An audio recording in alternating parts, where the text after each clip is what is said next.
An early morning crash takes the life of a woman on an e-bike in Baldwinsville near Syracuse. Good evening, I'm Teresa Marcinberg. This is just the latest story involving e-bikes.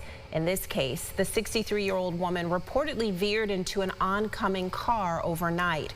With e-bikes surging in popularity, local leaders are looking for ways to reduce crashes and promote safety for e-bike riders, pedestrians, and drivers. Ryan Hermanette takes a look at what Geneva town leaders are proposing.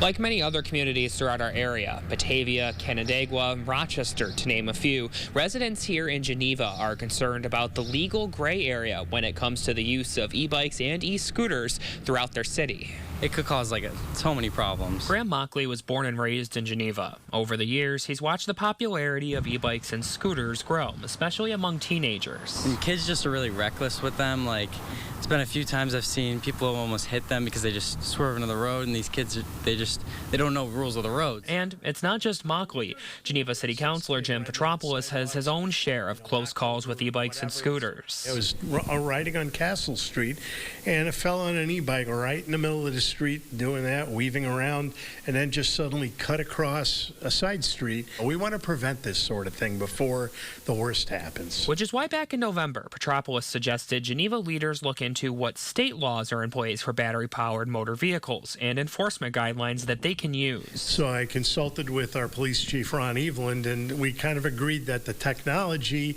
has far outpaced the ethics or the law, if you will, because the state had nothing on their books. But they are able to draft local laws for these vehicles, which City Police Chief Ron Eveland has done for City Council to vote on. If passed, it would ban those 16 and younger from using them on city streets, highways, and government property.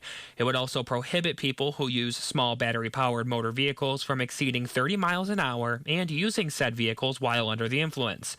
If a child violates any of these regulations, I'm told the parents could be legally responsible. Yes, perhaps it sounds harsh, but in this day and age, people do need to be accountable for their actions. They're a mode of transportation, not a toy. They need to be treated like bikes or like motor vehicles. As for what happens next, City Council will vote on that list of proposed regulations at their next meeting, which is tomorrow, although Petropoulos tells me he expects for that resolution to pass.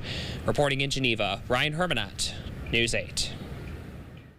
Wilmington is also considering implementing similar local laws for e-bikes and scooters. Town board members are expected to discuss their new proposals next Tuesday, July 28th.